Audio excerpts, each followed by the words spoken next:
এই সংসারে এমন অনেক ব্যক্তি আছে নিজে থেকে আপনার কাছে আসবেই, নিশ্চিত রূপে আসবে।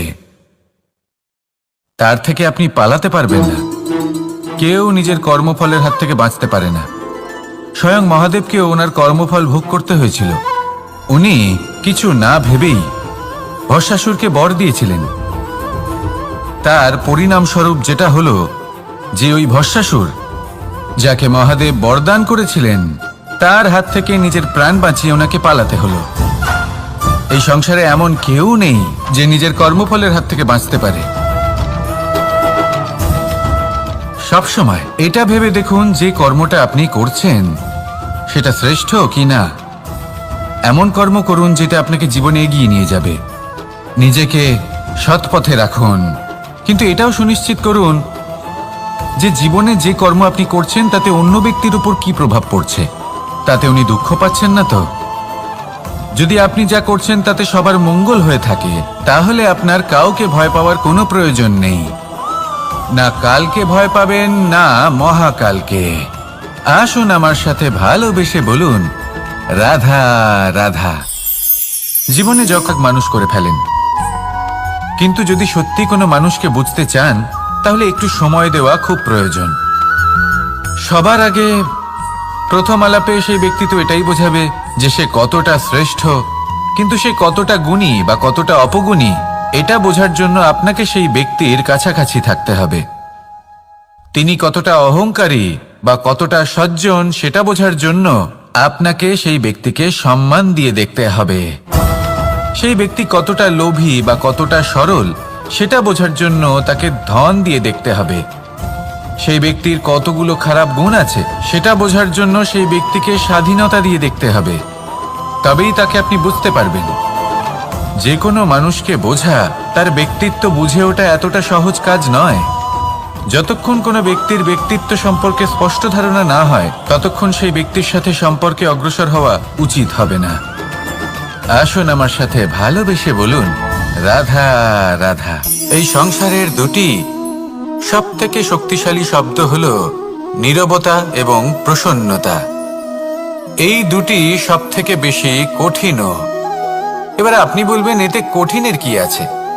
না, ক্ষেত্র বিশেষে নিজে নীরব থাকা হলো অত্যন্ত কঠিন। আর তার থেকেও বেশি কঠিন হলো বিকট পরিস্থিতিতে নিজেকে প্রসন্ন রাখা। কিন্তু যদি আপনি এটা শিখে যান তাহলে এই নীরবতাই আপনাকে জীবনে অনেক বড় বড় সমস্যার হাত থেকে বাঁচাবে। এই প্রসন্নতা আপনাকে বিকটতর পরিস্থিতি থেকে বেরিয়ে আসতে শক্তি যোগাবে। তাই এই গুণ আত্মসাৎ করুন আর আমার সাথে ভালোবেসে বলুন রাধা রাধা। আমরা সবাই জীবনে কামনা করি। কেউ ধন সম্পত্তির কামনা করি, কেউ ভালোবাসার, কেউ বন্ধুদের, কেউ নাম খ্যাতি আদি ইত্যাদি। এগুলো লাভ করার জন্য আমরা চেষ্টা করতে থাকি, পরিশ্রম করতে থাকি। কিছু সময় পরে অর্জনও করে ফেলি, কিন্তু সবকিছু অর্জন করার কিছু সময় পরে এরা রুষ্ট হয়ে যান, আমাদের থেকে দূরে চলে যান বা আমাদের থেকে কেড়ে নেওয়া হয়। এমনটা কেন হয়? এমনটা এই কারণে হয় কারণ মানুষের একটা দুর্বলতা আছে। কোনো কিছুই অর্জন করার পরে আস্তে আস্তে সে তার মূল্য, তার গুরুত্ব ভুলে যায়, তার জন্য চেষ্টা করা ছেড়ে দেয়। আর এটাই হলো সবথেকে বড় সমস্যা।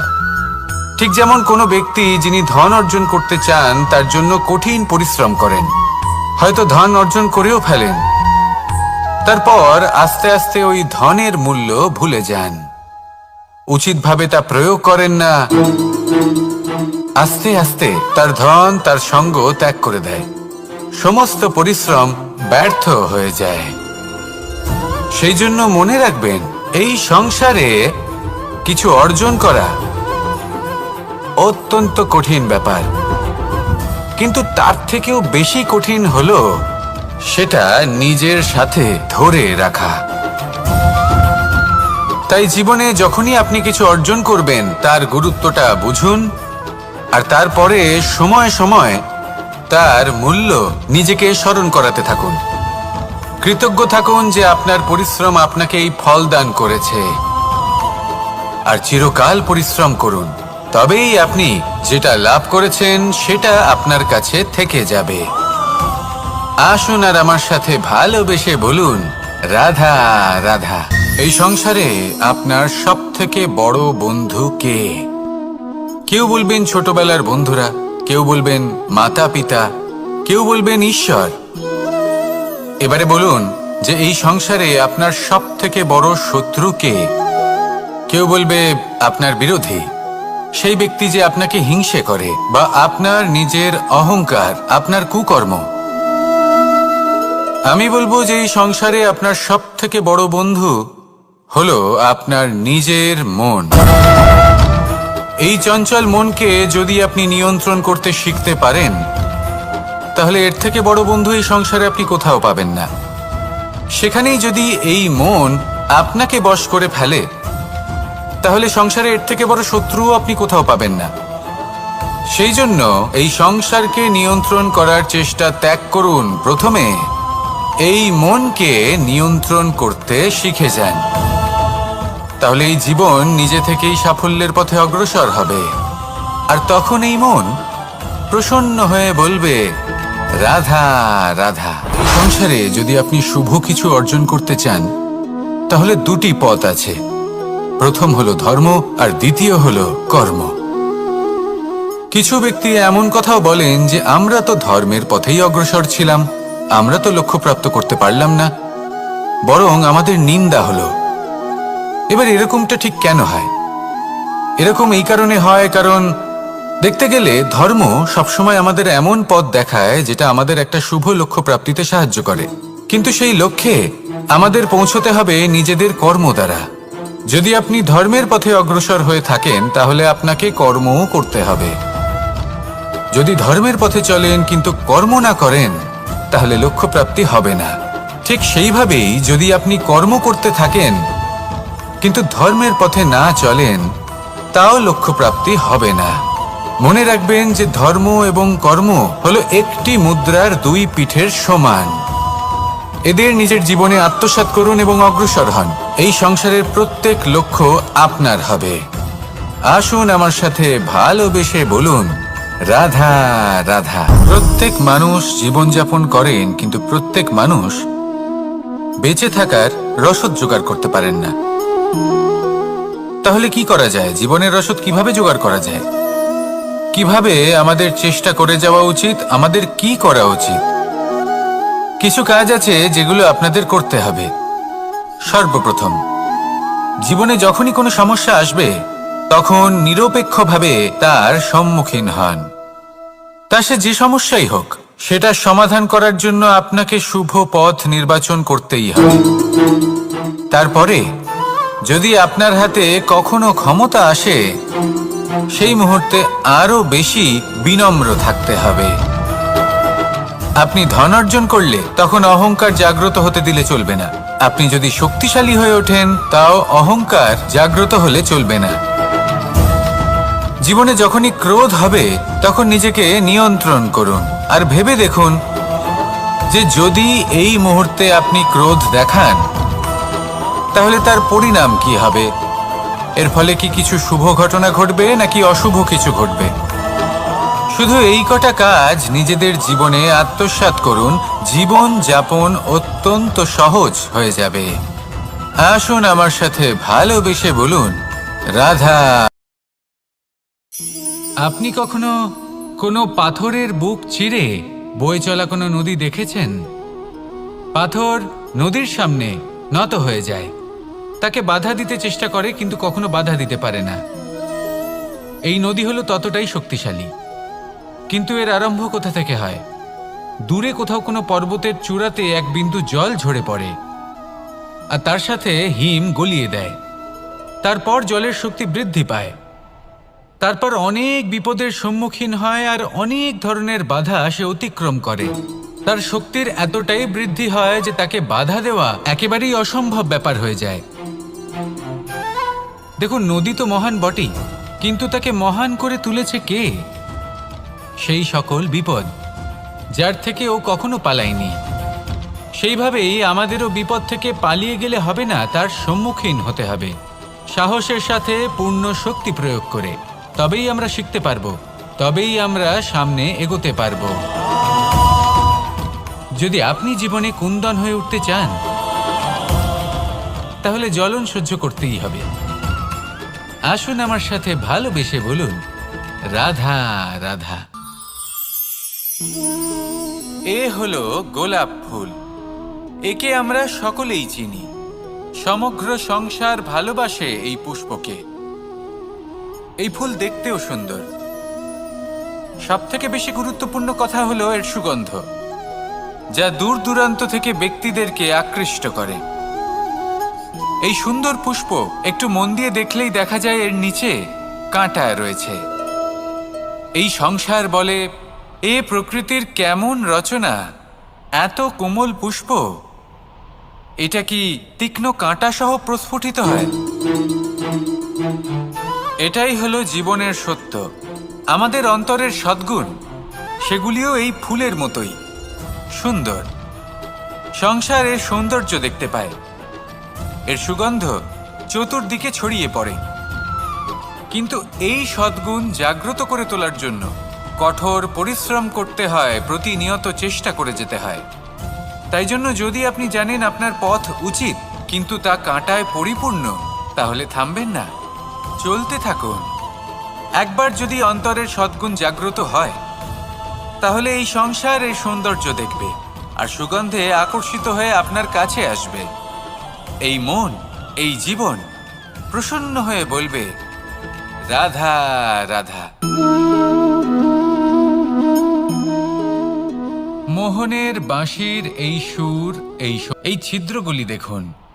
প্রত্যেকটা সুর থেকে নিজস্ব একটা স্বর নির্গত হয়। এবার যে ব্যক্তি এই সমস্ত সুর এবং স্বর বুঝতে পারেন, এতে নিপুণ, তিনি এই বাঁশির দ্বারা যে সুর নির্গত করবেন তা তো মধুর অবশ্যই হবে। এবার জীবনের সাথেও কিছুটা এরকমই ঘটে। জীবনের কিছু নীতি থাকে, অর্থ, কুটুম্ব এবং আধ্যাত্মিক। যদি জীবনের প্রত্যেকটা মুহূর্ত সুখময় হয় এরকম আপনি চান, তাহলে এই তিনটি নীতিতে আপনাকে নিপুণ হতে হবে। কোনো একটি বিশেষ নীতির প্রতি যদি আপনি বেশি ঝুঁকে পড়েন, তাহলে বাকি দুই নীতি থেকে যা সুখ লাভ করা সম্ভব তা পারবেন না। ধন অর্জন করতে হবে পরিবারের জন্য, পরিবারের সুখ মনের শান্তির জন্য, মনে শান্তির প্রয়োজন মনের শুদ্ধতার জন্য। যখন এই মন শুদ্ধ হবে, জীবন শুদ্ধ হবে, পবিত্র হবে, সুন্দর হবে এবং ভালোবেসে বলবে, রাধা রাধা। জল, এ হলো জীবনের আধার পঞ্চতত্ত্বের মধ্যে একটি, আর অত্যন্ত বিশেষ। এর থেকে অনেক বড় শিক্ষা পাওয়া যায়। এই জল, গন্তব্যের বিষয়ে এর স্পষ্ট ধারণা আছে। ও জানে ওর লক্ষ্য কি, আর প্রয়াস করে ততদূর সে পৌঁছেও যায়।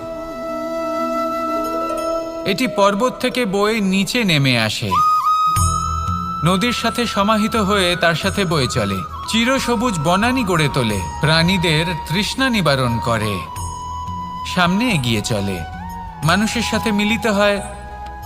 যারা একে বাঁধের মধ্যে বেঁধে রাখতে চেষ্টা করে, সে বন্দি দশাতেও থেকে যায়, মানুষের কল্যাণ করে।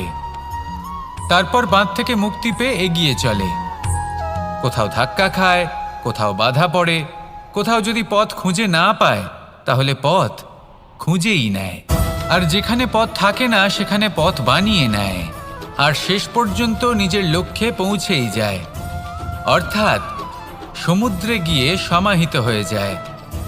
আমাদেরও কিছুটা এরকমই হয়ে উঠতে হবে। যেখানেই যাবেন সকলের কল্যাণ করুন, সামনে এগোন। আপনি কোথাও পড়ে গেলে, ধাক্কা খেলে আঘাত লাগবেই, উত্থান পতন লেগেই থাকে। সামনে এগোতে থাকুন। কোথাও পথ না পেলে তা খুঁজে নিন, কোথাও পথ না থাকলে তা বানিয়ে নিন। নিজের গন্তব্যের কথা সব সময় মনে রাখুন। শেষ পর্যন্ত নিজের মোক্ষ লাভ আপনি অবশ্যই করবেন। আর আমার সাথে ভালোবেসে বলুন, রাধা রাধা। জীবনের প্রত্যেক মুহূর্ত আমাদের কিছু না কিছু শিক্ষা দেয়। নির্ভর করছে আমাদের দৃষ্টিভঙ্গির ওপর। যেমন নদী হলো আমার অত্যন্ত প্রিয়। নদীতে ভ্রমণ করতে আমার খুব ভালো লাগে। কি বলেন? নদীতে সবসময় নতুন কিছু থাকে, ও পুরনো কিছুই নিয়ে বসে থাকে না। সবসময় প্রবাহমান, কখনো থামে না। ততক্ষণ থামে না যতক্ষণ না সাগরে গিয়ে সমাহিত হচ্ছে। ঠিক এইভাবেই আমাদেরও উচিত নিজের জীবন অতিবাহিত করা, নদীর মতো। প্রত্যেক মুহূর্ত নতুন, তাই সেইভাবেই জীবনযাপন করুন। পুরনো কিছুই একত্রিত করে রাখবেন না, বিগত স্মৃতির মাঝে নিজেকে হারিয়ে ফেলবেন না। এই যে বর্তমান, এই যে মুহূর্ত, সেটাই হলো সর্বশ্রেষ্ঠ। এর মাঝেই জীবনযাপন করুন।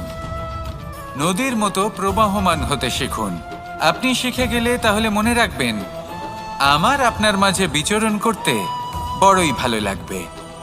যে ব্যক্তি আনন্দের সাথে জীবনের প্রত্যেকটা মুহূর্ত অতিবাহিত করে কোনো চিন্তা ছাড়াই, প্রবাহমান হয়, কখনোই থামে না, যতক্ষণ না মুক্তি লাভ করছেন, এমন ব্যক্তির মধ্যেই রাধাকৃষ্ণ বসবাস করেন। তাহলে আসুন আমার সাথে ভালোবেসে বলুন, রাধা রাধা। সূর্যের প্রকাশ, অন্ধকারকে দূর করে দেওয়া সেই মহানায়ক। এই সূর্যের প্রকাশ যখন পৃথিবীতে এসে পৌঁছয়, কি হয়? এই পৃথিবী জেগে ওঠে, প্রত্যেক প্রাণী জেগে ওঠে, মানুষ জেগে ওঠেন, নিজের কর্ম করেন, জীবন যাপন করেন। এই ঘুমের মৃতপ্রায় স্থিতি কাটিয়ে উঠে জীবন যাপন করতে শেখেন। এটাই হলো প্রভাব সূর্যের প্রকাশের। এবার এই প্রকাশ যে সূর্যের থেকে পাই, তিনি কি করেন? তিনি নিজেকে জ্বালান আমাদের জীবন প্রদান করার জন্য। প্রত্যেকটা মুহূর্ত তিনি তাপ সহ্য করেন, আমরা যাতে সেই প্রকাশ লাভ করি। এটাই হলো জীবনের সারমর্ম। যদি আপনিও এই সংসারে প্রকাশ ছড়িয়ে দিতে চান, তাহলে আপনাকেও তপ্ত হতে হবে, নিজে জ্বলতে হবে, সেই কর্ম করতে হবে যেটা কঠিন হতে পারে কিন্তু আসলে শ্রেষ্ঠ। তবেই এই সংসারের সেবা করতে পারবেন, সংসারকে পথ দেখাতে পারবেন। নিজের অন্তরের প্রকাশ জাগ্রত করুন, তবেই সেই সকল ব্যক্তি যারা পাপের অন্ধকারে নিমজ্জিত হয়ে আছেন, তারা জাগ্রত হবেন। সেই সকল ব্যক্তিকে জাগিয়ে তুলুন, প্রেরিত করে তুলুন সুখী হওয়ার জন্য, যারা সুখী হতে পারছেন না। সেই সকলকে প্রেরিত করুন সাফল্য লাভের, যারা সফল হতে পারছেন না।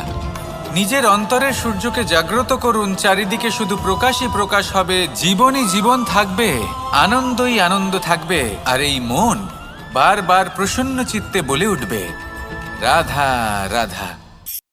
তার ফল নিজে থেকে আপনার কাছে আসবেই, নিশ্চিত রূপে আসবে। তার থেকে আপনি পালাতে পারবেন না।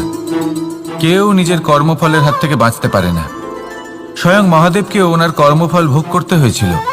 উনি কিছু না ভেবেই ভস্মাসুরকে বর দিয়েছিলেন। তার পরিণামস্বরূপ যেটা হলো যে ওই ভস্মাসুর, যাকে মহাদেব বরদান করেছিলেন, তার হাত থেকে নিজের প্রাণ বাঁচিয়ে ওনাকে পালাতে হলো। এই সংসারে এমন কেউ নেই যে নিজের কর্মফলের হাত থেকে বাঁচতে পারে। সবসময় এটা ভেবে দেখুন যে কর্মটা আপনি করছেন সেটা শ্রেষ্ঠ কি না। এমন কর্ম করুন যেটা আপনাকে জীবনে এগিয়ে নিয়ে যাবে। নিজেকে সৎ পথে রাখুন, কিন্তু এটাও সুনিশ্চিত করুন যে জীবনে যে কর্ম আপনি করছেন তাতে অন্য ব্যক্তির উপর কি প্রভাব পড়ছে, তাতে উনি দুঃখ পাচ্ছেন না তো। যদি আপনি যা করছেন তাতে সবার মঙ্গল হয়ে থাকে, তাহলে আপনার কাউকে ভয় পাওয়ার কোনো প্রয়োজন নেই। না কালকে ভয় পাবেন, না মহাকালকে। আসুন আমার সাথে ভালোবেসে বলুন, রাধা রাধা। জীবনে যখনই সেই ব্যক্তির কাছাকাছি থাকতে হবে, তিনি কতটা অহংকারী বা কতটা সজ্জন সেটা বোঝার জন্য আপনাকে সেই ব্যক্তিকে সম্মান দিয়ে দেখতে হবে। সেই ব্যক্তি কতটা লোভী বা কতটা সরল সেটা বোঝার জন্য তাকে ধন দিয়ে দেখতে হবে। সেই ব্যক্তির কতগুলো খারাপ গুণ আছে সেটা বোঝার জন্য সেই ব্যক্তিকে স্বাধীনতা দিয়ে দেখতে হবে। তবেই তাকে আপনি বুঝতে পারবেন। যে কোনো মানুষকে বোঝা, তার ব্যক্তিত্ব বুঝে ওঠা এতটা সহজ কাজ নয়। যতক্ষণ কোনো ব্যক্তির ব্যক্তিত্ব সম্পর্কে স্পষ্ট ধারণা না হয় ততক্ষণ সেই ব্যক্তির সাথে সম্পর্কে অগ্রসর হওয়া উচিত হবে না। আসুন আমার সাথে ভালোবেসে বলুন, রাধা রাধা। এই সংসারের দুটি সবথেকে শক্তিশালী শব্দ হল নীরবতা এবং প্রসন্নতা। এই দুটি সবথেকে বেশি কঠিনও। এবার আপনি বলবেন, এতে কঠিনের কি আছে? না, ক্ষেত্র বিশেষে নিজে নীরব থাকা হলো অত্যন্ত কঠিন। আর তার থেকেও বেশি কঠিন হলো বিকট পরিস্থিতিতে নিজেকে প্রসন্ন রাখা।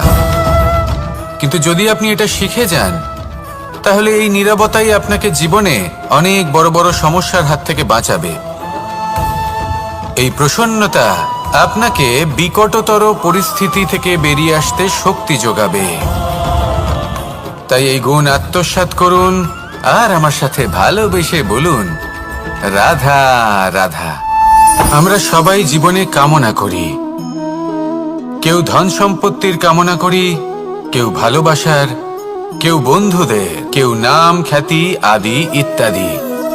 এগুলো লাভ করার জন্য আমরা চেষ্টা করতে থাকি, পরিশ্রম করতে থাকি, কিছু সময় পরে অর্জনও করে ফেলি। কিন্তু সবকিছু অর্জন করার কিছু সময় পরে এরা রুষ্ট হয়ে যান, আমাদের থেকে দূরে চলে যান বা আমাদের থেকে কেড়ে নেওয়া হয়। এমনটা কেন হয়? এমনটা এই কারণে হয় কারণ মানুষের একটা দুর্বলতা আছে। কোনো কিছুই অর্জন করার পরে আস্তে আস্তে সে তার মূল্য, তার গুরুত্ব ভুলে যায়, তার জন্য চেষ্টা করা ছেড়ে দেয়। আর এটাই হলো সবথেকে বড় সমস্যা। ঠিক যেমন কোনো ব্যক্তি যিনি ধন অর্জন করতে চান তার জন্য কঠিন পরিশ্রম করেন, হয়তো ধন অর্জন করেও ফেলেন, তারপর আস্তে আস্তে ওই ধনের মূল্য ভুলে যান, উচিতভাবে তা প্রয়োগ করেন না, আস্তে আস্তে তার ধন তার সঙ্গ ত্যাগ করে দেয়, সমস্ত পরিশ্রম ব্যর্থ হয়ে যায়। সেই জন্য মনে রাখবেন, এই সংসারে কিছু অর্জন করা অত্যন্ত কঠিন ব্যাপার, কিন্তু তার থেকেও বেশি কঠিন হলো সেটা নিজের সাথে ধরে রাখা। তাই জীবনে যখনই আপনি কিছু অর্জন করবেন তার গুরুত্বটা বুঝুন, আর তারপরে সময় সময় তার মূল্য নিজেকে স্মরণ করাতে থাকুন। কৃতজ্ঞ থাকুন যে আপনার পরিশ্রম আপনাকে এই ফল দান করেছে, আর চিরকাল পরিশ্রম করুন, তবেই আপনি যেটা লাভ করেছেন সেটা আপনার কাছে থেকে যাবে। আসুন আর আমার সাথে ভালোবেসে বলুন, রাধা রাধা। এই সংসারে আপনার সবথেকে বড় বন্ধু কে? কেউ বলবেন ছোটবেলার বন্ধুরা, কেউ বলবেন মাতা পিতা, কেউ বলবেন ঈশ্বর। এবারে বলুন যে এই সংসারে আপনার সবথেকে বড় শত্রু কে? কেউ বলবে আপনার বিরোধী, সেই ব্যক্তি যে আপনাকে হিংসে করে, বা আপনার নিজের অহংকার, আপনার কুকর্ম। আমি বলবো যে এই সংসারে আপনার সবথেকে বড় বন্ধু হলো আপনার নিজের মন। এই চঞ্চল মনকে যদি আপনি নিয়ন্ত্রণ করতে শিখতে পারেন, তাহলে এর থেকে বড় বন্ধু এই সংসারে আপনি কোথাও পাবেন না। সেখানেই যদি এই মন আপনাকে বশ করে ফেলে, তাহলে সংসারে এর থেকে বড় শত্রুও আপনি কোথাও পাবেন না। সেই জন্য এই সংসারকে নিয়ন্ত্রণ করার চেষ্টা ত্যাগ করুন। প্রথমে এই মনকে নিয়ন্ত্রণ করতে শিখে যান, তাহলে এই জীবন নিজে থেকেই সাফল্যের পথে অগ্রসর হবে। আর তখন এই মন প্রসন্ন হয়ে বলবে, রাধা রাধা। সংসারে যদি আপনি শুভ কিছু অর্জন করতে চান, তাহলে দুটি পথ আছে। প্রথম হলো ধর্ম, আর দ্বিতীয় হলো কর্ম। কিছু ব্যক্তি এমন কথাও বলেন যে আমরা তো ধর্মের পথেই অগ্রসর ছিলাম, আমরা তো লক্ষ্যপ্রাপ্ত করতে পারলাম না, বরং আমাদের নিন্দা হলো। এবার এরকমটা ঠিক কেন হয়? এরকম এই কারণে হয় কারণ দেখতে গেলে ধর্ম সবসময় আমাদের এমন পথ দেখায় যেটা আমাদের একটা শুভ লক্ষ্য প্রাপ্তিতে সাহায্য করে, কিন্তু সেই লক্ষ্যে আমাদের পৌঁছতে হবে নিজেদের কর্ম দ্বারা। যদি আপনি ধর্মের পথে অগ্রসর হয়ে থাকেন, তাহলে আপনাকে কর্মও করতে হবে। যদি ধর্মের পথে চলেন কিন্তু কর্ম না করেন, তাহলে লক্ষ্যপ্রাপ্তি হবে না।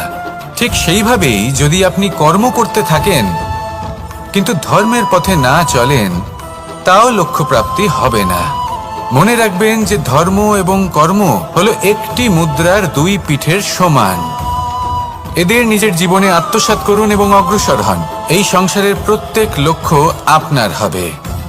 আসুন আমার সাথে ভালোবেসে বলুন, রাধা রাধা। প্রত্যেক মানুষ জীবনযাপন করেন, কিন্তু প্রত্যেক মানুষ বেঁচে থাকার রসদ জোগাড় করতে পারেন না।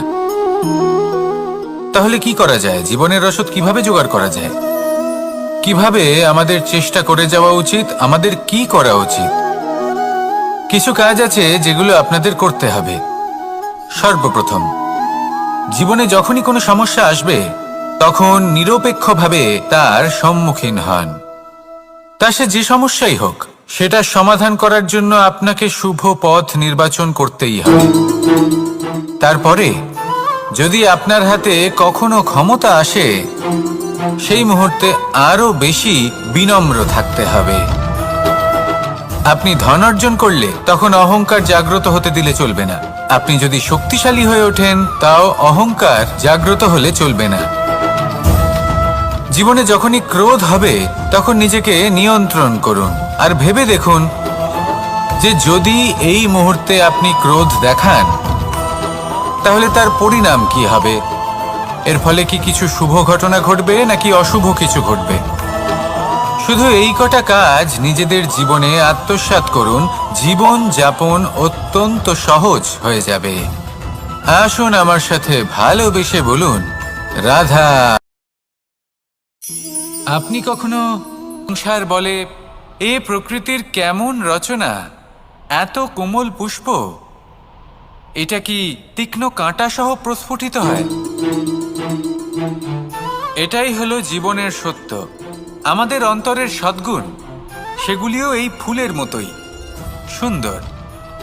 সংসার এর সৌন্দর্য দেখতে পায়, এর সুগন্ধ চতুর্দিকে ছড়িয়ে পড়ে।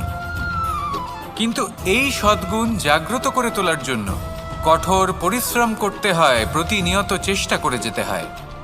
তাই জন্য যদি আপনি জানেন আপনার পথ উচিত কিন্তু তা কাঁটায় পরিপূর্ণ, তাহলে থামবেন না, চলতে থাকুন।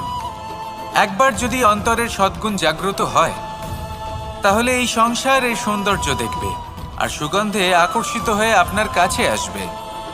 এই মন, এই জীবন প্রসন্ন হয়ে বলবে, রাধা রাধা। এটাকে দেখুন, এই ছিদ্রগুলি দেখুন, প্রত্যেকটা সুর থেকে নিজস্ব একটা স্বর নির্গত হয়। এবার যে ব্যক্তি এই সমস্ত সুর এবং স্বর বুঝতে পারেন, এতে নিপুণ, তিনি এই বাঁশির দ্বারা যে সুর নির্গত করবেন তা তো মধুর অবশ্যই হবে। এবার জীবনের সাথেও কিছুটা এরকমই ঘটে। জীবনের কিছু নীতি থাকে, অর্থ, কুটুম্ব এবং আধ্যাত্মিক। যদি জীবনের প্রত্যেকটা মুহূর্ত সুখময় হয় এরকম আপনি চান, তাহলে এই তিনটি নীতিতে আপনাকে নিপুণ হতে হবে। কোনো একটি বিশেষ নীতির প্রতি যদি আপনি বেশি ঝুঁকে পড়েন, তাহলে বাকি দুই নীতি থেকে যা সুখ লাভ করা সম্ভব তা পারবেন না। ধন অর্জন করতে হবে পরিবারের জন্য, পরিবারের সুখ মনের শান্তির জন্য, মনে শান্তির প্রয়োজন মনের শুদ্ধতার জন্য। যখন এই মন শুদ্ধ হবে, জীবন শুদ্ধ হবে, পবিত্র হবে, সুন্দর হবে এবং ভালোবেসে বলবে, রাধা রাধা। অতিবাহিত করা নদীর মতো, প্রত্যেক মুহূর্ত নতুন। তাই সেইভাবেই জীবন যাপন করুন। পুরনো কিছুই একত্রিত করে রাখবেন না, বিগত স্মৃতির মাঝে নিজেকে হারিয়ে ফেলবেন না। এই যে বর্তমান, এই যে মুহূর্ত, সেটাই হলো সর্বশ্রেষ্ঠ। এর মাঝেই জীবন যাপন করুন। নদীর মতো প্রবাহমান হতে শিখুন। আপনি শিখে গেলে তাহলে মনে রাখবেন, আমার আপনার মাঝে বিচরণ করতে বড়ই ভালো লাগবে।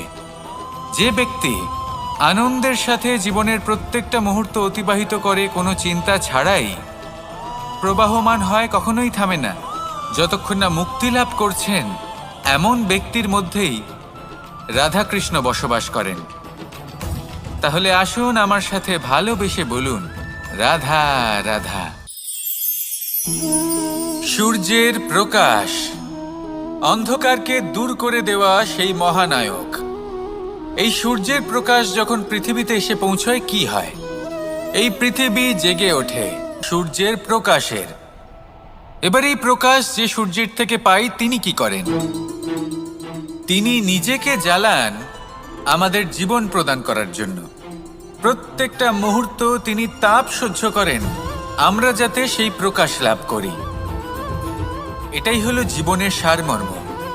যদি আপনিও এই সংসারে প্রকাশ ছড়িয়ে দিতে চান তাহলে আপনাকেও তপ্ত হতে হবে, নিজে জ্বলতে হবে, সেই কর্ম করতে হবে যেটা কঠিন হতে পারে কিন্তু আসলে শ্রেষ্ঠ। তবেই এই সংসারের সেবা করতে পারবেন, সংসারকে পথ দেখাতে পারবেন। নিজের অন্তরের প্রকাশ জাগ্রত করুন, তবেই সেই সকল ব্যক্তি যারা পাপের অন্ধকারে নিমজ্জিত হয়ে আছেন তারা জাগ্রত হবেন। সেই সকল ব্যক্তিকে জাগিয়ে তুলুন, প্রেরিত করে তুলুন সুখী হওয়ার জন্য যারা সুখী হতে পারছেন না। সেই সকলকে প্রেরিত করুন সাফল্য লাভের যারা সফল হতে পারছেন না। নিজের অন্তরের সূর্যকে জাগ্রত করুন, চারিদিকে শুধু প্রকাশই প্রকাশ হবে, জীবনই জীবন থাকবে, আনন্দই আনন্দ থাকবে। আর এই মন বারবার প্রসন্ন চিত্তে বলে উঠবে রাধা রাধা। একে আপনার কাছে আসবেই, নিশ্চিত রূপে আসবে। তার থেকে আপনি পালাতে পারবেন না। কেউ নিজের কর্মফলের হাত থেকে বাঁচতে পারে না। স্বয়ং মহাদেবকেও ওনার কর্মফল ভোগ করতে হয়েছিল। উনি কিছু না ভেবেই ভস্মাসুরকে বর দিয়েছিলেন। তার পরিণামস্বরূপ যেটা হলো যে ওই ভস্মাসুর যাকে মহাদেব বরদান করেছিলেন তার হাত থেকে নিজের প্রাণ বাঁচিয়ে ওনাকে পালাতে হলো। এই সংসারে এমন কেউ নেই যে নিজের কর্মফলের হাত থেকে বাঁচতে পারে। সবসময় এটা ভেবে দেখুন যে কর্মটা আপনি করছেন সেটা শ্রেষ্ঠ কি না। এমন কর্ম করুন যেটা আপনাকে জীবনে এগিয়ে নিয়ে যাবে। নিজেকে সৎ পথে রাখুন, কিন্তু এটাও সুনিশ্চিত করুন যে জীবনে যে কর্ম আপনি করছেন তাতে অন্য ব্যক্তির উপর কি প্রভাব পড়ছে, তাতে উনি দুঃখ পাচ্ছেন না তো। যদি আপনি যা করছেন তাতে সবার মঙ্গল হয়ে থাকে তাহলে আপনার কাউকে ভয় পাওয়ার কোনো প্রয়োজন নেই। না কালকে ভয় পাবেন না মহাকালকে। আসুন আমার সাথে ভালোবেসে বলুন রাধা রাধা।